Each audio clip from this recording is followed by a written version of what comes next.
سلام یا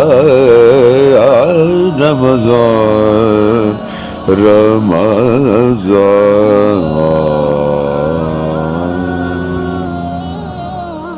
سلام یا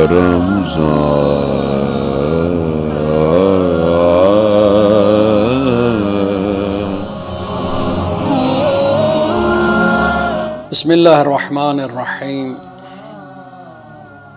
قال سبحانہ وتعالی فی کلام الحکیم وقول الحکیم بسم اللہ الرحمن الرحیم شہر رمضان الذی انزل فیہ القرآن ھدی للناس وبینات من الھدی والفرقان۔ سامعین قدر، آج 21 ماہ رمضان ہے اور ہم اس کو شب قدر کے طور پہ مناتے ہیں۔ قبل اس کے کہ میں شب قدر کے حوالے سے کچھ عرض کروں، شب قدر وہ رات ہے کہ جس میں اللہ نے اپنے کلام کو، قرآن مجید کو نازل فرمایا۔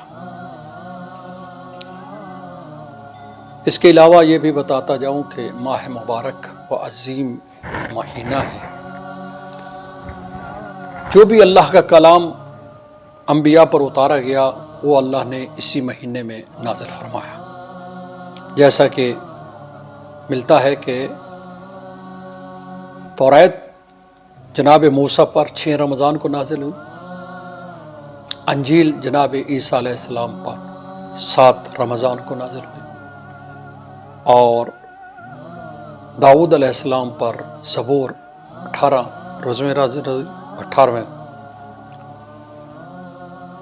تو قرآن مجید 21 کو شب قدر کی راتوں میں نازل ہوا۔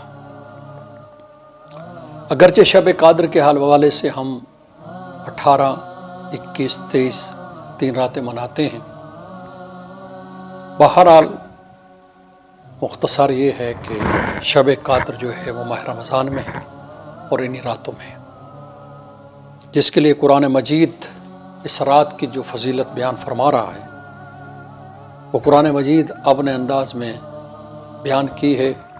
کیا خوبصورت طریقے سے اللہ سبحانہ و تعالیٰ نے ہمارے نبی کو فرمایا کہ انا انزلناہ فی لیلۃ القدر وما ادراک ما لیلۃ القدر لیلۃ القدر خیر من الف شہر، کہ ہم نے اس قرآن کو شب قدر میں نازل کیا۔ تمہیں کیا معلوم شب قدر کیا ہے؟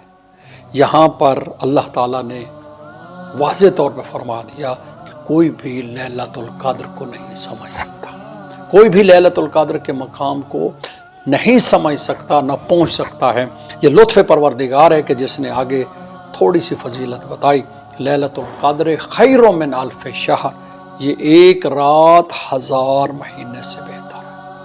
اللہ اکبر! لیلۃ القدر کی یہ رات خیر من الف شہر، 1000 مہینے سے بہتر ہے۔ تنزل الملائکۃ والروح، اس میں فرشتے نازل ہوتے ہیں، روح نازل ہوتا ہے۔ فیہا باذن ربہم من کل امر، اور خدا کے ہر امر کے ساتھ۔ سلام ہی مطلع الفجر، سلامتی ہے اس رات میں فجر تک۔ یہ سورہ قدر ہے جو لیلۃ القدر کے حوالے سے پڑھی جاتی ہے۔ قبل اس کے کہ اس کے حوالے سے کچھ اور چند کلمات آپ کی خدمت میں عرض کروں، اس لیے کہ فضیلت کے حوالے سے ایک جملہ عرض کرتا ہوں کہ سورہ قدر کتنی اہمیت کی حامل ہے، اور لیلۃ القدر کی راتوں میں اس کو پڑھنا چاہیے۔ اس لیے حضور نے فرمایا من قرأ اعطى من الاجر کمن صام رمضان واحیا لیلۃ القدر۔ اللہ اکبر! جو شخص اس سورت کی تلاوت کرے گا تو وہ شخص کی طرح ہے جس نے ماہ رمضان میں روزے رکھے اور شب قدر کو عبادت کی ہو۔ صرف ایک دفعہ سورہ قدر تلاوت کرنے کا یہ ثواب ہے۔ تو سامعین قدر، آج لیلۃ القدر ہے، شب قدر ہے، ہمیں تو ساری رات کم از کم اور کچھ عمل نہیں کر سکتے، سورہ قدر تو پڑھ سکتے ہیں۔ اور اسی طرح ایک اور حدیث ہے کہ من قرأ انا انزلنا، جو بھی سورہ انا انزلنا کو بالجہر بلند آواز سے پڑھتا ہے، مثلا آج شب قدر ہے اور اس رات میں اونچی آواز سے پڑھتا ہے کشہر فی سبیل اللہ، تو وہ اس کی مانند ہے جس نے راہ خدا میں تلوار کھینچی ہو اور جہاد فی سبیل اللہ کیا ہو۔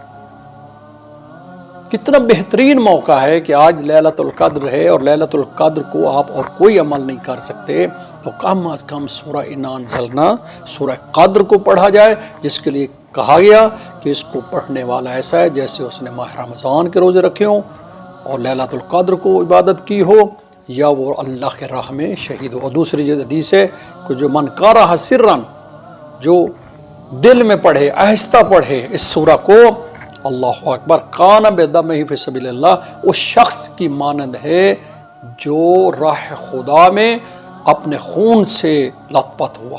اللہ اکبر، آج شب قدر ہے۔ شب قدر کو ہم زیادہ اس کی حقیقت تو پہنچ نہیں سکتے، لیکن کم از کم جو فضیلت بتائی گئی ہے وہ تو کر سکتے ہیں کہ اس رات کو سورہ قدر جتنا بھی زیادہ ہو سکے وہ پڑھنی چاہیے۔ اور اسی لیے حکم ہے کہ واجب نمازوں میں کم از کم پہلی رکعت میں کثرت کے ساتھ یہی سورہ پڑھا جاتا ہے، اور یہی حکم بھی ہے۔ اس لیے کہ امام جعفر فرماتے ہیں، امام جعفر صادق علیہ السلام، کہ من قرأ انا انزلناہ فی فریضۃ من فرائض اللہ نادا منادیا یا عبد اللہ غفر اللہ لک ما مضی، کہ جو بندہ واجب نماز میں الحمد کے بعد سورہ انا انزلنا پڑھتا ہے، اللہ اکبر، اس کو کیا اجر ملتا ہے؟ امام فرماتے ہیں کہ اللہ کی طرف سے ایک ندا آتی ہے کہ اے عبد خدا، غفر اللہ لک ما مضی، جو تجھ سے گناہ ہو چکے ہیں اس سورہ کے بدلے اللہ تعالیٰ نے وہ تجھے معاف کر دی ہیں۔ تو سامعین قدر، لیلۃ القدر کے یہ رات ہے، اس میں زیادہ تو تفصیل بیان نہیں کر سکتے، لیکن مختصر یہ ہے کہ اس رات کو زیادہ سے زیادہ جو ہے ہمیں عبادت کرنی ہے، قرآن پڑھنا ہے۔ قرآن نہیں آتا تو سورہ انا انزلنا تو آتی ہے، سورہ انا انزلنا کو زیادہ سے زیادہ تلاوت کریں۔ اور اس میں کہا گیا سلام ہی مطلع الفجر، آج کی رات جو ہے ساری رات اللہ کی طرف سے سلامتی ہے، اور ہمیں اللہ کی طرف سے ہی سلامتی مل سکتی ہے، خصوصاً اس وبا سے، اس بیماری سے۔ آج کی رات انسان کو سونا نہیں چاہیے، زیادہ سے زیادہ اللہ کو یاد کرنا چاہیے، اس کا ذکر کرنا چاہیے، قرآن کی تلاوت کرنی چاہیے۔ لیلۃ القدر ہے اور اسے جاگ کے منانا چاہیے۔ اللہ سے امید ہے کہ اللہ رب العزت اس سورۃ القدر اور اس لیلۃ القدر کی عظمت سے پاکستان سے اور پوری دنیا سے اس وبا کا خاتمہ فرمائے گا۔ اللہ سے دعا ہے اللہ تعالیٰ اس سورہ کے صدقے ہم سب کو سلامت رکھے۔ السلام علیکم ورحمۃ اللہ وبرکاتہ۔